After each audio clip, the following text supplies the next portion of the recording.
Assalamualaikum warahmatullahi wabarakatuh.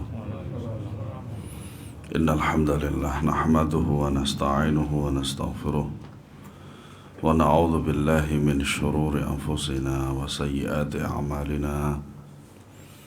Man yahdihillahu fala mudilla lahu wa man yudlil fala hadiya lahu.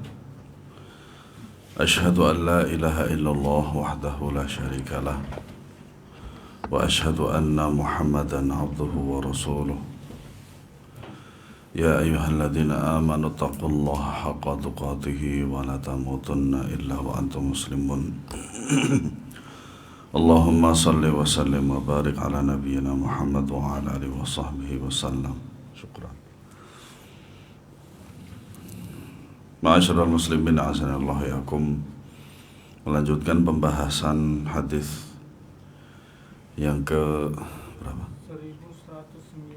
1109 halaman 711.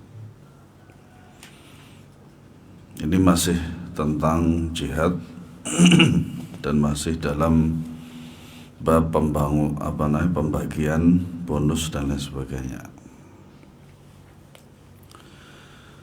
Wa an Habib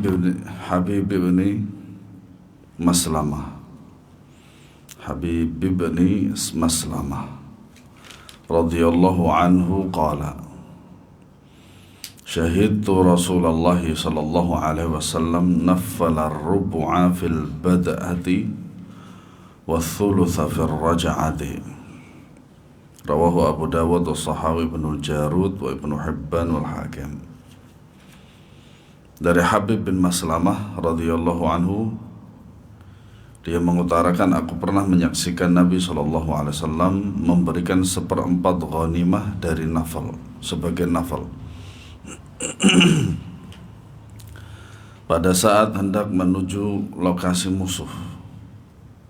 Kemudian beliau beri lagi 1/3 ghanimah ketika kembali dari medan peperangan. Hadis riwayat Abu Dawud serta disahihkan oleh Ibnu Jarud, Ibnu Hibban dan Al-Hakim. Hadis ini sahih.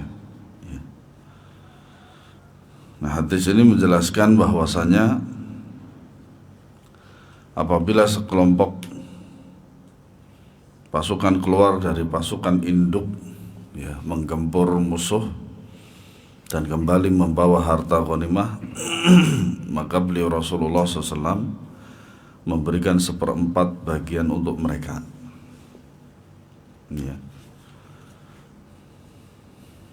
Adapun selebihnya daripada ghanimah tersebut, Nabi SAW membagikan kepada seluruh pasukan.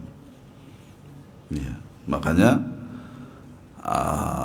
amalan khusus dia, mereka juga mendapatkan bagian khusus. Tidak sama dengan pasukan yang tidak berangkat. Nah, kemudian beliau SAW memberikan 1/3 bagian lagi apabila mereka itu melakukan penyerangan lagi. Kenapa demikian kok 1/3? 1/3 lebih besar daripada 1/4, terlebih lagi setengah. Kenapa demikian? Karena musuh tahu dan pasukan tersebut juga tahu bahwasanya penyerangan yang kedua itu lebih berat. Kenapa lebih berat? Karena musuh tahu bahwasanya sudah ada persiapan lebih matang, sehingga penyerangan tersebut lebih sulit, lebih berbahaya. Beda antara yang siap dengan yang belum siap. Nah, kalau siap kan siap untuk berperang sampai mati. Nah, kalau nggak siap kan istilahnya seperti yang kita jelaskan itu adalah mati konyol dan lain sebagainya. Faedah dari hadis ini, yang pertama, bolehnya memberikan bonus dari harta ghanimah. Karena memang nafal atau bonus itu memang dari harta ghanimah dan tidak diambilkan dari khumus. Khumus itu adalah 1/5, ghanimah itu untuk Allah dan Rasulnya. Ya. Yang kedua, boleh memberi bonus 1/4 harta ghanimah kepada pasukan penyerang pertama dan bonus 1/3 untuk penyerang terakhir. Ya. Karena lebih berat, lebih berbahaya dan lebih menantang. Yang ketiga, banyaknya bonus yang diberi kembali kepada keputusan imam. Nah, termasuk juga Syekh Utsaimin rahimahullah ta'ala menjelaskan, termasuk nafal atau bonus ini apakah diberikan dari khumus atau ghanimah.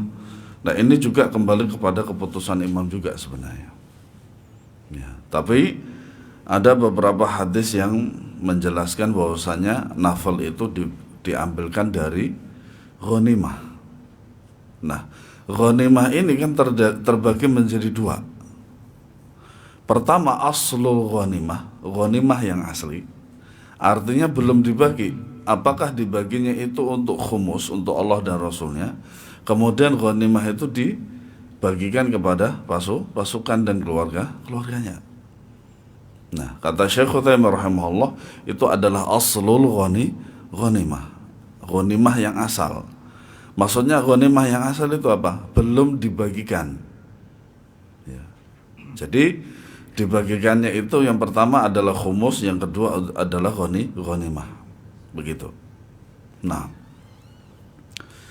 hadis selanjutnya wa 'an Ibnu Umar radhiyallahu anhuma qala kana Rasulullah sallallahu alaihi wasallam yunaffilu ba'dha man yab'athu minas saraya li anfusihim khasatan siwa qasmi 'amatil jaishi, muttafaqun alaihi. Dari Ibnu Umar radhiyallahu anhu, dia bercerita Rasulullah sallallahu alaihi wasallam pernah memberikan bonus khusus untuk beberapa orang yang dikirim bersama pasukan selain dari jatah yang dibagikan untuk semua anggota pasukan, muttafaqun alaih. Peperangan Nabi SAW itu ada 2, ya, ada 2 istilah. Ya. Yang pertama ghazwah, yang kedua sariyah. Yang pertama ghazwatun, jamaknya ghazawat. Kemudian yang kedua adalah sariyah, jamaknya ini as-saraya. Nah, apa bedanya? Kalau ghazwah, Nabi SAW hadir di dalamnya, seperti perang Badar, perang Uhud. Itu ghazwah namanya, karena Nabi SAW langsung menjadi panglima dan beliau hadir di situ. Nah, adapun sariyah itu peperangan yang Nabi SAW tidak hadir. Nah, biasanya ini adalah pengiriman beliau SAW pasukan, sebuah pasukan ke sebuah negeri. Ya, itu perbedaan antara ghazwah dengan sariyah. Hadis ini sahih, diriwayatkan oleh Imam Bukhari nomor 3135 serta Muslim 1750. Al-Imam As-San'ani di dalam kitab Subulus Salam. Subulus Salam ini kitabnya Al-Amir As-San'ani, membahas tentang penjelasan Bulughul Maram juga. Ya. Makanya ketika saya memurojaah kitab ini sebelum kita ngaji pagi ini, itu ada beberapa kitab yang memang saya jadikan untuk memahaminya lebih, artinya syarah-syarahnya, seperti Minhatul Alam Syekh Abdullah Al-Fauzan hafizahullah ta'ala. Ada sebagian orang mengatakan Al-Fauzan, ada juga Al-Fauzan. Alhamdulillah saya bermajelis dengan beliau juga di Bulughul Maram, cuman nggak selesai karena memang Bulughul Maram kan hadisnya banyak dan berjilid-jilid. Kemudian syarah Fathu Dzil Jalali wal Ikram, syarah Bulughul Maram Syekh Utsaimin. Itu penjelasan beliau luar biasa. Tetapi kalau dari sistematika, maka Minhatul Alam itu lebih afdal, lebih baik. Minhatul Alam. Ya, dari sistematika seperti ini. Kan di dalam kitab ini kan, nah ini memang di antara salah satu cara penulisan Ustadz Yazid seperti ini. Jadi hadisnya apa? Kasih apa? Maudhu'nya dulu, judulnya dulu, inti daripada hadis tersebut, kemudian hadisnya, kemudian derajat hadisnya, kosakata, syarah dan intisari. Ya. Nah, kalau Tawdihul Ahkam, nah di antara juga referensi yang saya pakai adalah Tawdihul Ahkam karya Syekh Abdullah Al-Bassam rahimahullah ta'ala. Itu juga seperti ini sistematika dalam penulisannya, sangat detail sekali dan sangat tertata dengan rapi. Kadang juga ada kalau Tawdihul Ahkam itu banyaknya karena ada qararat itu loh, ada keputusan-keputusan seperti Muktamar Fikih Islam Dunia, Rabithah Al-Alam Al-Islami dan lain sebagainya. Itu yang membuat Tawdihul Ahkam itu semakin banyak jilidnya, sampai 8 jilid yang saya punya itu. Nah, kalau Syekh Utsaimin itu sekitar 12 jilid. Kenapa? Karena beliau memang detail sekali dalam menjelaskan tentang sebuah kitab. Nah, 3 itu diantara referensi yang saya gunakan untuk memahami hadis-hadis tersebut. Nah, hadis-hadis dalam Bulughul Maram. Al-Imam As-San'ani rahimahullah di dalam kitab Subul Salam berkata, dalam hadis ini tercantum bahwa Nabi SAW tidak memberi harta nafal kepada setiap pasukan yang beliau utus, kecuali jika beliau melihat adanya maslahat, maka diberikan nafal tersebut. Ini menunjukkan bahwa pemberian nafal merupakan hak imam, dan nafal atau bonus diberikan kepada siapa saja yang dianggap berhak menerimanya. Makanya faedahnya ghanimah itu apa? Yaitu lita'lifil qulub, untuk menguatkan hati mereka, terutama yaitu orang-orang yang baru masuk Islam. Ya, baru masuk Islam. Maka ta'liful qulubnya diantaranya itu. Ya. Nah, seperti yang kita ketahui, orang-orang yang meninggalkan agama dia, kemudian dia memeluk agama Islam itu dimusuhi oleh keluarganya, bahkan ada ancaman pembunuhan. Selain itu juga dari harta benda mereka itu juga disita. Ya. Mereka nggak punya apa-apa kecuali iman kepada Allah dan Rasulnya Sallallahu Alaihi Wasallam. Nah, orang yang seperti ini perlu kita bantu. Begitu juga orang yang murtad dari Islam itu juga masalah dunia juga. Kebanyakannya masalah dunia. Tidak ada. Mereka tidak menemukan sesuatu yang janggal di dalam Islam. Tidak ada sama sekali.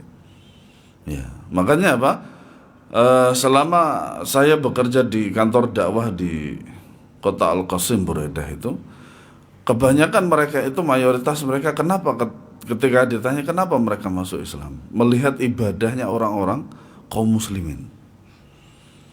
Dan juga mereka itu mengetahui bahwasanya ibadah itu hanya untuk Allah Subhanahu wa Ta'ala. Seperti itu. Nah, orang-orang murtad itu kebanyakan dari dunia. Ya toh? Ya, yang awalnya miskin. Ya. Ini juga termasuk kita juga, karena ada tetangga kita enggak membantu. Gitu. Ya, walaupun sama-sama susah misalkan. Sama-sama susah, tapi paling tidak saling berbagi. Makanya Nabi SAW bersabda, idza tabakhtum maraqatan fa'akfir ma'aha wa ta'ahad jiranaka. Apabila kalian memasak suatu masakan, maka perbanyaklah kuahnya, kemudian berikanlah kepada tetangga. Ini sangat simpel sekali, sangat sederhana sekali, tapi juga untuk ta'liful qulub. Dia. Makanya mereka itu pikirannya picik, pikirannya dangkal. Ya, hanya gara-gara masalah Masalah dunia saja. Ya. Kemudian diantaranya juga putus dari pacarnya murtad. Ya, pisah dari cerai dari suaminya atau istrinya murtad, seperti itu. Hal-hal sepele sebenarnya. Hal sepele yang sebenarnya mereka itu bisa untuk memperbaikinya dengan apa? Memperbaiki hubungan mereka dengan Allah Subhanahu wa ta'ala. Faedah daripada hadis ini, bolehnya memberikan bonus kepada sebagian pasukan tanpa sebagian yang lain. Kemudian yang kedua, pemberian bonus bukanlah suatu keharusan. Perkara tersebut dikembalikan kepada maslahat dan keputusan imam. Hadis selanjutnya, wa anhu qala kunna nusibu fi maghazina al-asala wal 'inaba fanakuluhu wa la narfa'uhu, rawahul Bukhari. Wali Abi Dawud falam yu'khad minhum al-khumus wa sahahahu Ibnu Hibban. Dan masih dari Ibnu Umar radhiyallahu anhu, dia berkata, dalam beberapa pertempuran kami berhasil mendapatkan madu dan anggur. Ini di antara harta orang-orang Arab itu di sini, madu dan anggur. Adapun minyak itu baru setelahnya. Makanya salah seorang raja Saudi itu mengatakan, kami juga udah siap untuk hidup makan dengan madu dan anggur, atau susu dan anggur. Lalu kami memakannya dan kami tidak mengikutkannya dalam kumpulan harta ghanimah. Hadis riwayat Bukhari. Dalam riwayat Abu Dawud tertera lafaz tidak diambil khumus dari mereka. Hadis ini disahihkan oleh Ibnu Hibban. Nah, ini masih ada kelanjutan daripada hadis selanjutnya. Wa an Abdullah bin Abi Aufa radhiyallahu anhu maqala asabna ta'aman yawma Khaybar fakana ar-rajulu yaji'u fayakhudhu minhu miqdara ma yakfihi thumma yansarif. Akhrajahu Abu Dawud wa sahahahu Ibnu Al-Jarud wal Hakim. Dari Abdullah bin Abi Aufa, dia bercerita, ketika perang Khaybar itu di Madinah, berperang dengan orang-orang Yahudi. Kami mendapatkan makanan. Bagi yang ingin, dia datang dan mengambil makanan secukupnya lalu pergi dari situ. Nah, hadis sebelumnya dan hadis yang ini menceritakan tentang makanan. Apakah dia termasuk ghanimah atau bukan. Hadis ini sahih, diriwayatkan oleh Abu Dawud, kemudian Ibnu Jarud dan Al-Hakim di dalam Sahih Abu Dawud. Yang kedua, hadis di atas menerangkan tentang bahwa anggota pasukan boleh mengambil makanan dan sejenisnya untuk dirinya atau untuk hewan tunggangannya. Seberapa? Sekedarnya saja. Sekedar kebutuhan dan mencukupi kebutuhan dia keduanya. Dari harta yang ditemukan di medan perang tanpa mengumpulkannya ke dalam harta ghanimah. Walaupun tanpa seizin amir. Dan ini bukan ghulul. Yaitu pencurian harta ghanimah, bukan. Dan Nabi SAW juga tidak mengatakan ini bukan perbuatan ghulul yang diharamkan, bukan. Kenapa? Karena ada kebutuhan di situ. Kan ghulul itu apa? Kan dicuri. Nah, sementara dalam peperangan itu sudah selesai atau belum? Belum. Apakah ghanimah itu sudah dikumpulkan? Juga belum. Maka disitulah keadaan di situ bolehnya mengambil harta tersebut tanpa seizin amir, dan itu bukan ghulul. Nah, faedah dari hadis ini, yang pertama, bolehnya memakan makanan atau buah-buahan yang didapat di medan pertempuran, dan perbuatan ini tidak termasuk ghulul. Nah, di antara ghanimah itu, kalau kita ambil faedah dari hadis ini, bukan hanya sekedar apa-apa yang diambil daripada musuh.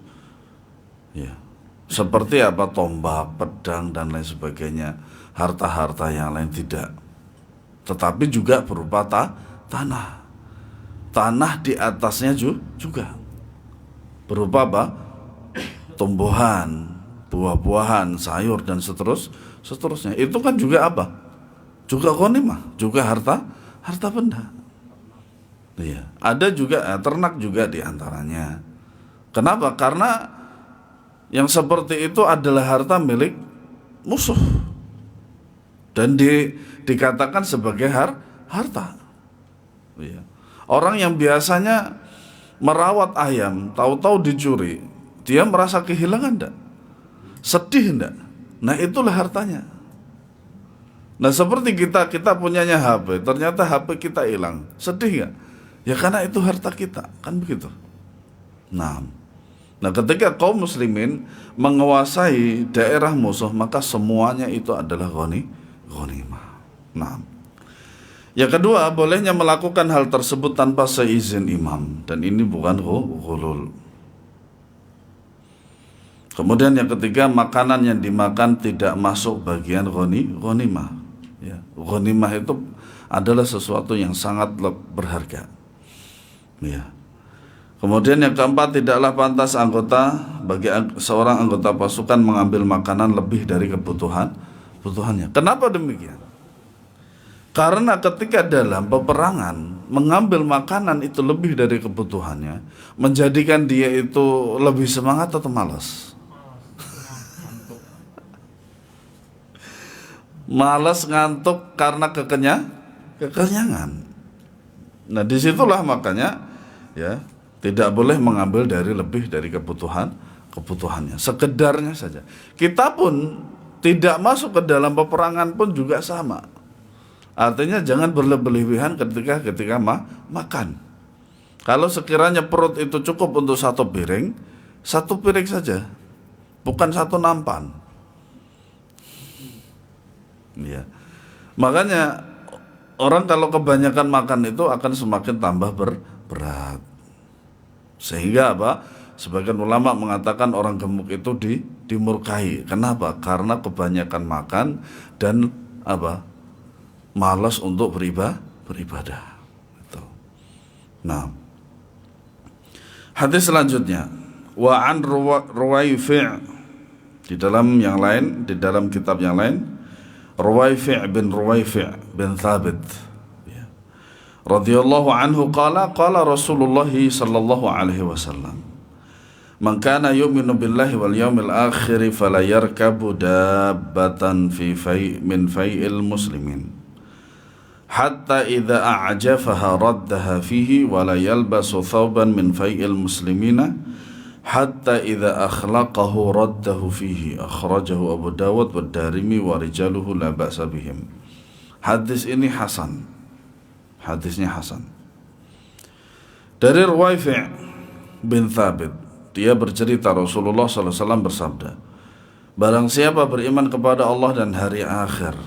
Nah, ini selalu paling banyak yang disebutkan oleh Nabi SAW dalam sebuah hadis, yaitu beriman kepada Allah dan hari akhir. Maka janganlah dia menunggangi menggunakan kendaraan dari hasil harta fai milik kaum muslimin, karena belum dibagikan.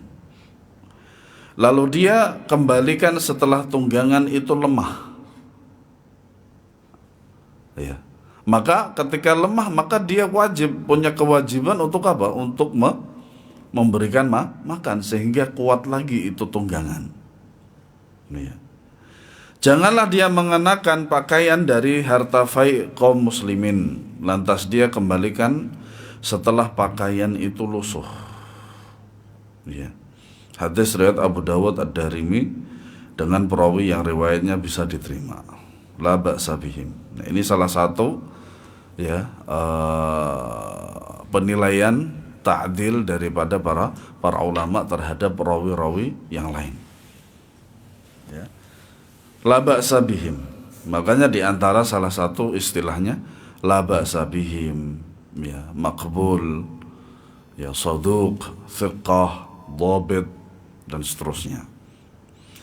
Hadis ini menunjukkan kerasnya pengharaman mengambil serta memanfaatkan harta ghanimah sebelum dibagi-bagikan. Nah, ini termasuk juga al-ghulul, di antara al-ghulul. Al-Imam Asy-Syaukani berkata dalam kitab Nailul Autar, hadis ini merupakan dalil bahwa tidak halal bagi para mujahidin menjual sesuatu dari harta ghanimah sebelum dibagikan. Nah, ini hampir sama juga dengan pembahasan yang selalu kita ulang-ulang dan kadang juga masalahnya juga berulang-ulang juga yaitu pada waktu Idul Adha. Apa itu? Kepala dan tulang atau kulit. Nah, itu fikihnya juga sama, hampir sama fikihnya. Apa itu? Kumpulkan dulu, kemudian berikan kepada orang, setelah itu terserah apakah dia mau mengolahnya atau menjualnya. Itu. Ini juga sama. Ya, ghanimah itu tidak boleh dijual kecuali kalau sudah dibagikan. Nah, kalau sudah dibagikan itu entah mau digunakan untuk diri sendiri dan keluarganya ataukah mau dijual, itu terserah dia. Seperti itu. Ya, sama. Sebab hal itu termasuk ghulul, telah diriwayatkan ya dalam beberapa hadis sahih larangan terkaitnya. Tidak halal juga mengambil pakaian dari harta ghanimah lalu dipakai hingga apabila sudah usang dia mengembalikannya. Atau menunggangi hewan tunggangan dari harta ghanimah hingga apabila hewan itu sudah lemah dia mengembalikannya. Sebab perbuatan itu merugikan seluruh orang yang memiliki saham dari harta ghanimah tersebut. Di samping juga bentuk kesewenang-wenangan terhadap orang-orang yang punya harta, bagian dari harta itu tanpa seizin mereka. Nah, ini keburukan daripada mengambil harta ghanimah sebelum dibagikan. Nah, bisa jadi pembagian harta ghanimah itu bisa langsung dibagikan waktu itu atau menunggu waktunya yang pas. Kalau kita lihat dari hadis ini berarti dia pembagiannya adalah apa? Mengambil atau menunggu waktu yang pas untuk dibagikan. Syahidnya mana? Saksinya adalah hatta idza a'jafaha raddaha alaih raddaha fihi. Ya, sampai lalu dia kembalikan setelah tunggangan itu lemah. Ya, berarti ini butuh waktu kan untuk menjadikan tunggangan itu menjadi lemah atau pakaian itu menjadi lusuh, kan butuh waktu. Nah, akan tetapi bila hanya sekedar menungganginya tanpa membuat hewan itu lemah atau memakai pakaian tersebut sekedar melindungi diri tanpa membuatnya lapuk dan usang, maka amal tersebut tidaklah terlarang dan tidak termasuk ghulul. Biasanya nyoba-nyoba aja dulu gitu, berharap apa tunggangan itu akan menjadi miliknya. Ya. As-San'ani di dalam kitab Subulus Salam berkata, dari hadis ini dapat diambil kesimpulan atas bolehnya mengendarai dan memakai baju dari harta kaum muslimin. Hal itu terlarang bila membuat kendaraan tersebut lemah atau membuat pakaian menjadi lapuk. Itu syaratnya. Ya. Menunggangi kendaraan dari harta kaum muslimin dengan tidak menjadikan dirinya lemah dan memakai pakaian dengan tidak menjadikannya lapuk, maka hal tersebut dibolehkan dalam syariat. Ini jelas sekali ya. Faedah dari hadis ini, yang pertama, haram memakai pakaian hasil rampasan perang sebelum dibagikan, kemudian setelah lapuk baru dikembalikan. Hukumnya haram karena akan merugikan orang yang mendapatkan harta tersebut. Udah lemah ngapain dia dapat? Nah, bisa jadi pembagiannya juga adalah apa? Ketika si fulan itu ya mengambil daripada harta tunggangan itu sampai lemah, maka sang imam boleh memberikan tunggangan itu kepada dia sekalian. Kan begitu. Karena apa? Karena dia sudah membuat tunggangan itu lemah. Sudah sekalian aja dia aja yang mendapatkan tersebut. Begitu juga dengan pakaian. Ketika dia sudah memakai pakaian tersebut sampai lusuh, maka kasihkan aja pakaian tersebut. Supaya apa? Orang yang belum mendapatkan ghanimah itu tidak rugi mendapatkan pakaian lusuh habis dipakai. Second.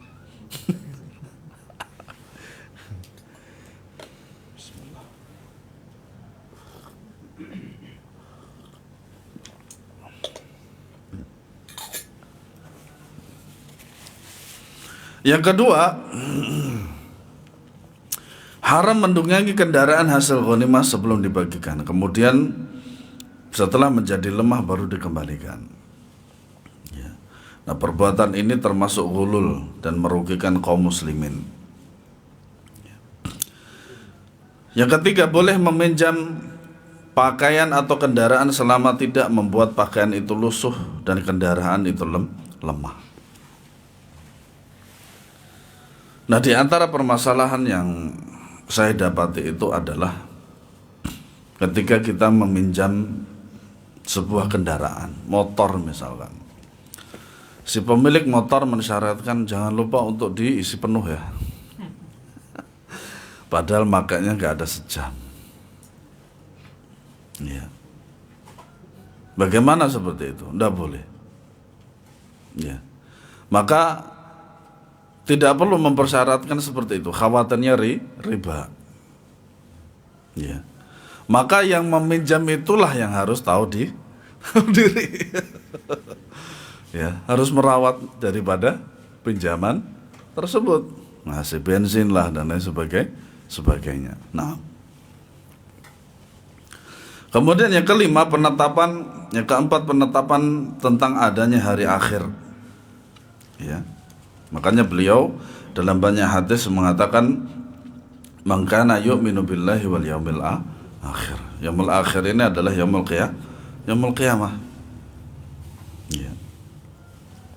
Hadis selanjutnya wa an Abi Ubaidah bin al-Jarrah radhiyallahu anhu qala sami'tu Rasulullah sallallahu alaihi wasallam yaqul yujiru 'alal muslimina ba'dhum akhrajahu Ibnu Abi Syaibah wa Ahmad wa fi isnadihi dha'fun. Dari Abu Ubaidah Ibnu Al-Jarrah radhiyallahu anhu dia berkata, aku pernah mendengar Rasulullah SAW bersabda, perlindungan sebagian kaum muslimin berlaku di kalangan kaum muslimin yang lain. Ya. Hadis ini sahih li ghairihi, yakni dengan beberapa syawahidnya yang diriwayatkan oleh Al-Imam Ibnu Abi Syaibah. Kemudian kelanjutannya masih ada hubungannya dengan hadis selanjutnya. Walid Tayalisi min hadits Amr bin al-As yujiru 'alal muslimina adnahum. Dalam riwayat At-Tayalisi dari hadits Amr bin As bahwa dia berkata rakyat jelata pun bisa memberikan perlindungan kepada kaum muslimin. Nah, hadis ini juga sahih li ghairihi. Nah, kemudian hadis selanjutnya masih ada hubungannya. Wa fi sahihaini an Ali radhiyallahu anhu qala dhimmatul muslimina wahidatun yas'a biha adnahum. Zada Ibnu Majah min wajhin akhar wa yujiru alaihim aqsahum. Dalam riwayat Al-Bukhari dan Muslim dari Ali radhiyallahu anhu, dia berkata, hak jaminan perlindungan di kalangan kaum muslimin adalah sama hingga kalangan rakyat jelata sekalipun. Ibnu Majah menambahkan bisa memberi perlindungan kepada kaum muslimin seorang muslim yang paling jauh tempat tinggalnya. Ternyata masih ada lanjutannya lagi hadis selanjutnya. Wa fi sahihaini min hadithi Ummi Hani qad ajarna man ajarti. Dalam hadis diriwayatkan oleh Bukhari dan Muslim dari Ummi Hani, kami melindungi orang yang engkau lindungi. Ya. Nah. Hadis ini menjelaskan bahwa muslim siapapun boleh memberikan jaminan keamanan kepada orang kafir tertentu. Ya. Misalkan sebuah perusahaan dia mengundang orang luar untuk misalkan mengetes kendaraannya atau mengetes mesin yang dia gunakan. Nah, maka si kafir ini ya harus dilindungi oleh perusahaan tersebut. Maka harus ada SOP-nya. SOP-nya apa? Jikalau dia sudah datang, maka dia perusahaan tersebut harus menjemputnya di bandara. Kenapa demikian? Karena untuk keselamatan dia.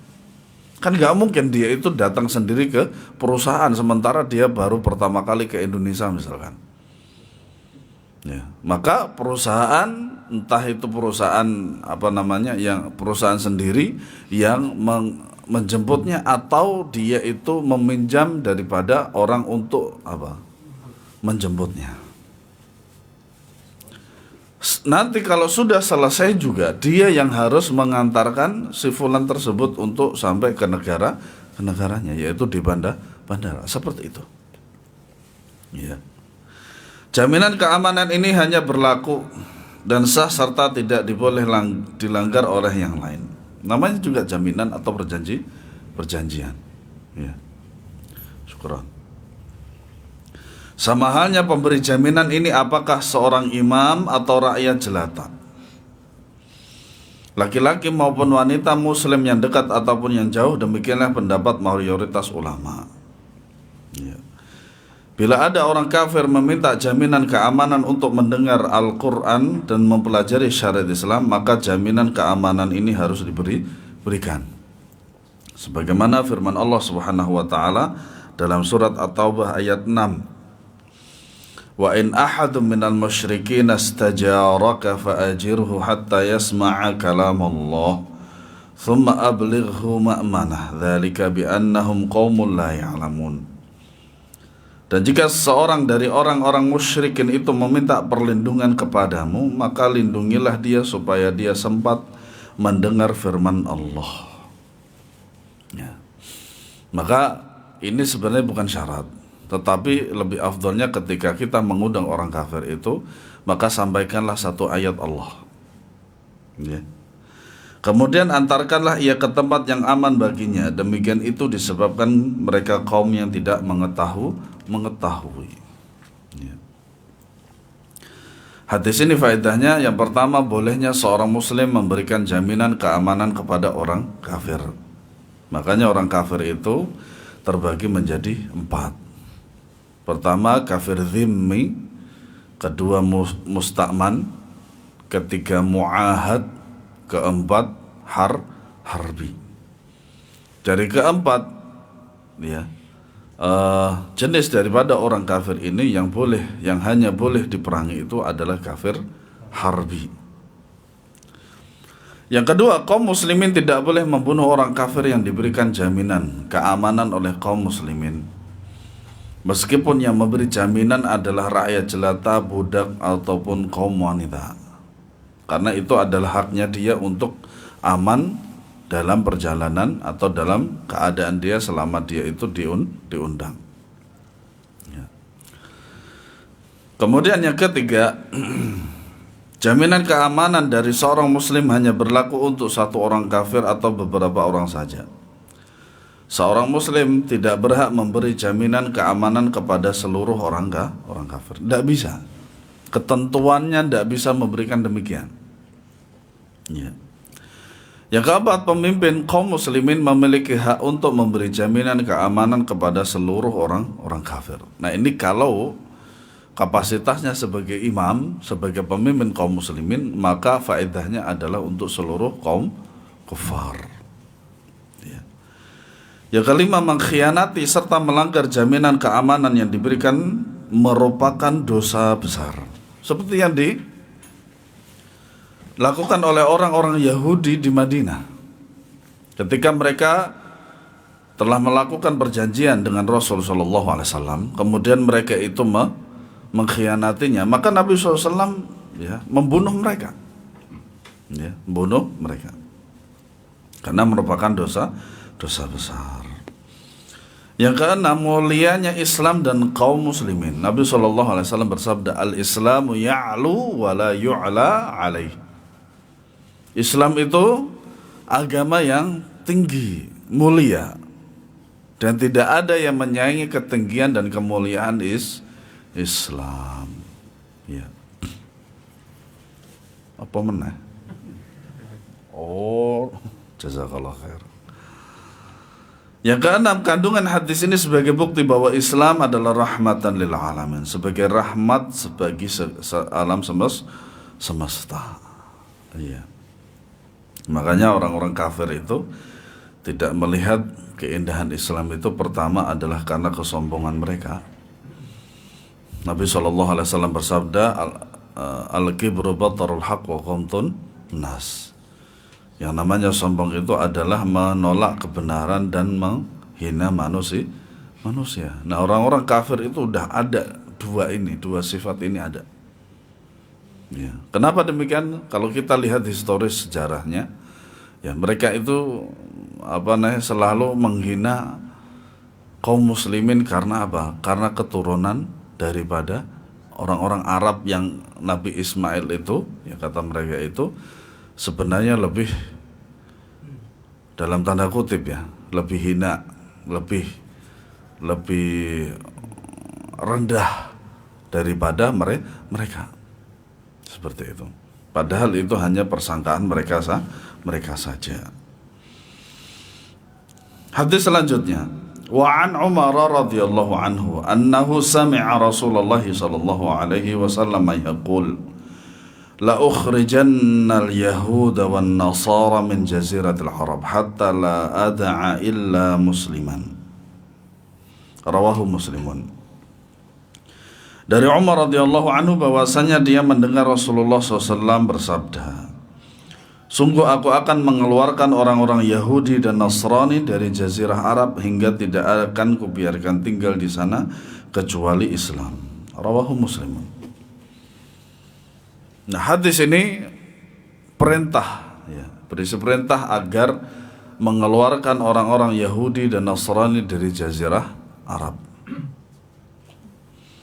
Nah, perintah ini ditujukan secara khusus kepada waliul amr yang memiliki kuasa untuk melakukannya, ya, memiliki kuasa untuk melakukannya. Kalau tidak kuasa bagaimana? Tawakkal ala Allah. Yaitu mereka tidak boleh menetap secara permanen di jazirah Arab. Tapi kebanyakan mereka yang menetap di jazirah Arab itu banyak mereka yang masuk Islam. Ya, di antaranya adalah karena tuntutan pekerjaan. Ya, pekerjaannya di sebuah perusahaan, akhirnya dia dikirim ke jazirah Arab, di antaranya Saudi Arabia. Biasanya ya, perusahaan yang menggunakan itu seperti Aramco, ya, Aramco dan lain sebagainya. Nah,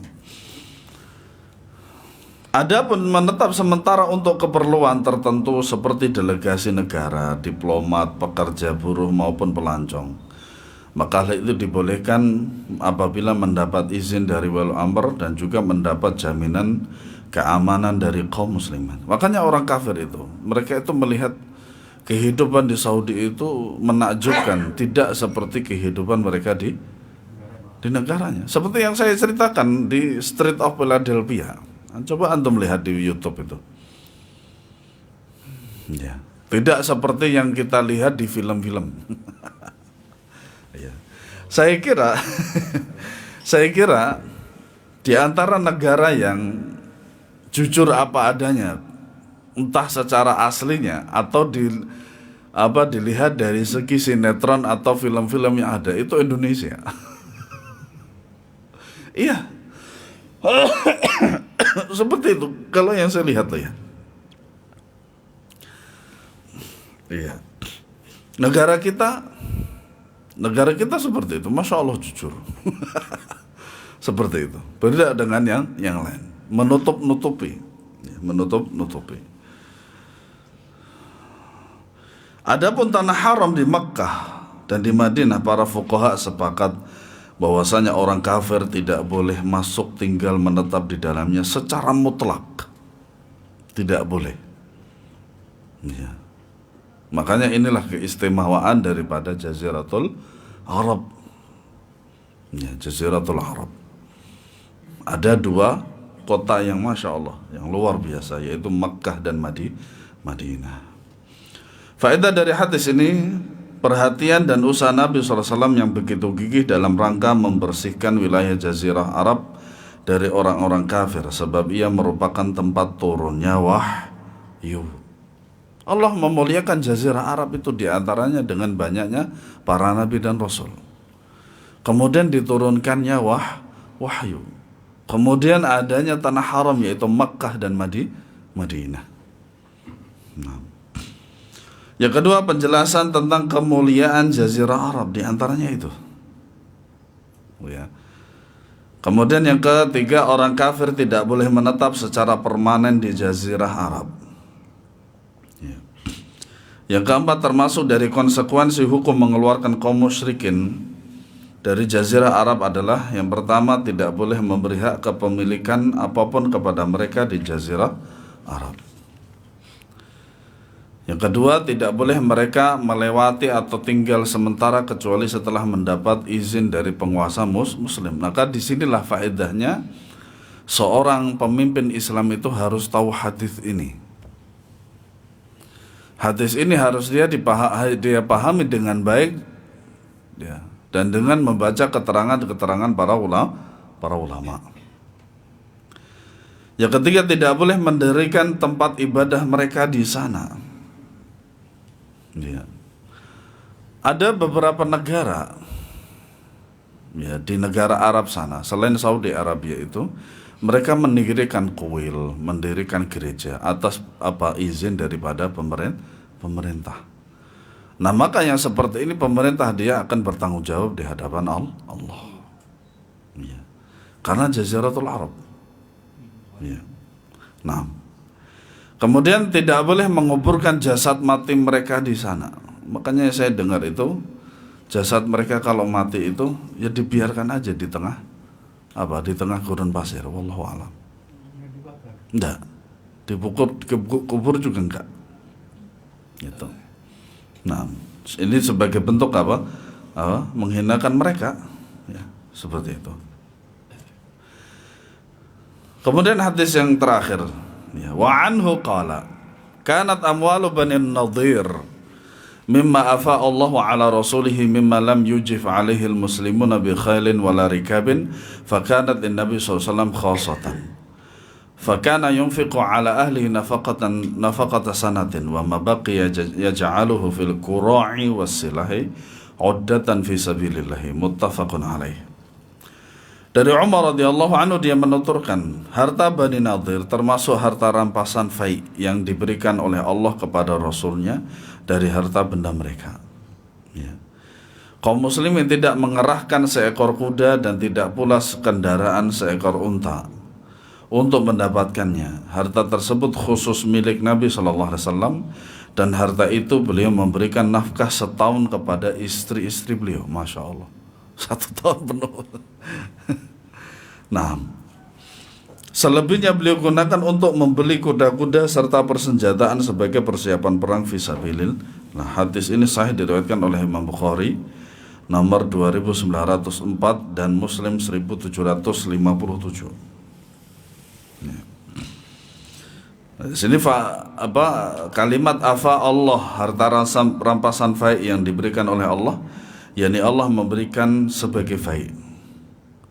Nah, harta fai adalah harta yang didapat oleh kaum muslimin tanpa peperangan dan pertempuran. Adapun fai itu artinya adalah raja'a, kembali.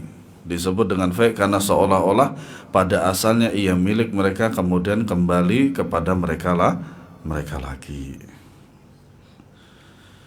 Hadis ini menjelaskan kedudukan harta fai. Fai adalah harta yang diambil dari orang-orang kafir tanpa peperangan. Makanya ada istilah menyerah tanpa syarat. Harta yang mereka tinggalkan begitu saja atau yang mereka serahkan karena ketakutan tanpa ada peperangan. Ya. Hadis ini menceritakan pengkhianatan Bani Nadhir yang pernah mengikat perjanjian dengan kaum muslimin bahwa mereka akan tetap bersikap netral dan tidak menyerang Rasulullah. Ya, tapi namanya juga sifat asli Yahudi memang begitu. Ya. Akan tetapi mereka mengkhianati perjanjian itu, bahkan berusaha membunuh Nabi Sallallahu Alaihi Wasallam. Oleh karenanya beliau Sallallahu Alaihi Wasallam mengepung mereka sehingga mereka pun minta damai. Nah, ini pengecutnya orang-orang Yahudi seperti itu. Ya. Lalu Nabi menyetujuinya dengan syarat mereka keluar dari kampung mereka tanpa membawa harta benda kecuali harta yang bisa diangkut unta-unta mereka selain senjata. Ya. Harta ini menjadi hak Nabi secara khusus seperti yang disebutkan di dalam ayat surat Al-Hasyr ayat 6. Wa ma afa Allahu ala rasulihi minhum fama awjaftum alaihi min khali wala rikabin walakinna Allah yusallitu rusulah ala man yasha wallahu ala kulli syai'in qadir. Makanya ini surat Al-Hasyr ayat 6 ini penjelasannya adalah hadis ini. Ya, hadis ini. Makanya di antara tafsir daripada Al-Quran itu adalah hadis Nabi Shallallahu Alaihi Wasallam. Dan apa saja harta rampasan fai yang diberikan Allah kepada Rasulnya dari harta benda mereka, maka untuk mendapatkan itu kamu tidak mengerahkan seekor kuda pun dan tidak pula seekor unta pun, tetapi Allah yang memberikan kekuasaan kepada Rasulnya terhadap siapa yang dikehendakinya, dan Allah Maha Kuasa atas segala sesuatu. Makanya kalau antum perhatikan redaksi atau lafaz dari ayat ini kan ada kesamaan dengan hadis, gitu. Mimma afa Allahu ala rasulihi mimma lam yujif alaihil muslimun, yaitu fama aujaftum alaihi. Kemudian bi khailin wala rikabin, min khailin wala rikabin. Itu. Nah, harta benda Bani Nadhir di atas berupa rumah dan kebun kurma. Itu kebun kurma itu harta benda yang luar biasa pada waktu itu. Ya, kebun kurma, Masya Allah. Sampai sekarang pun Syekh Saleh Al-Rajhi, mungkin antum pernah melihat gambarnya. Di dalam keterangan tersebut dijelaskan bahwasanya itu pohonnya ada berapa? 200.000 pohon milik Ar-Rajhi. Siapa yang dimaksud? Syekh Saleh Ar-Rajhi. Alhamdulillah pernah bertemu dengan beliau. Ya, ketika itu beliau ada ziarah ke kantor dan saya pernah juga ke kebun tersebut. Kebetulan kebun tersebut itu ada pekerjanya sekitar 5 sampai 8 orang Indonesia. Itu. Nah, itu setiap panen itu dibagikan secara gratis ke seluruh Saudi. Ya, terutama Makkah dan Madinah. Masya Allah. Itu diantara salah satu amal jariahnya mereka. Infak jariahnya Masya Allah, luar biasa. Nah, kebanyakan diberikan dan dibagikan kepada kaum muhajirin. Beliau juga memberikan harta tersebut kepada 2 ansor yang sangat memerlukan.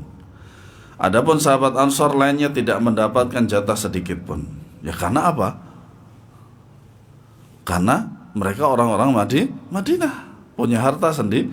Sementara orang muhajirin itu tidak punya apa-apa. Ya. Beliau sendiri mengambil 1 bidang kebun kurma untuk pribadi dan hasil kebun itu beliau menafkahi kepada istri-istrinya dalam 1 tahun. Masya Allah ya. Nah, faedah dari hadis ini yang pertama, bolehnya mengambil harta fai. Yang kedua, Nabi memberikan nafkah kepada keluarganya dari harta fai, termasuk juga ghanimah, karena khumus itu untuk Allah dan Rasulnya. Bolehnya menyimpan harta untuk keperluan 1 tahun. Alhamdulillah adanya apa? Bank, adanya ATM. Itu. Sekiranya kalau tanpa ATM juga bisa sebenarnya. Yaitu antum memerlukan apa? Lemari apa namanya? Blankas. Itu. Kasih ruqyah biar tidak ada tuyul yang yang masuk rumah kemudian nyolong, makanya pengepet dan lain sebagainya. Nah, yang keempat, menyimpan harta untuk memenuhi kebutuhan, tidak menafikan sifat tawakal. Ya. Yang kelima, anjuran mempersiapkan diri dan alat-alat perang untuk berjihad di jalan Allah. Ya. Persiapan itu sangatlah penting. Kemudian yang keenam, perhatian Nabi SAW sangat besar terhadap jihad. Bahkan beliau menyisihkan harta fai untuk membeli alat-alat perang. Kemudian yang ketujuh, harta fai berada di bawah kekuasaan iman. Wallahu alam bissawab. Ada pertanyaan? Fadhal, silakan. Kalau humus itu untuk Allah dan Rasulnya, kalau untuk Allah di Baitul Mal. Iya. Kalau untuk Rasul Untuk beliau sendiri seperlima dari harta ghanimah itu. Iya. Makanya tadi ada aslul ghanimah. Aslul ghanimah itu sebelum dibagikan menjadi khumus ataupun ghanimah itu sendiri. Nah, Pak Sutris.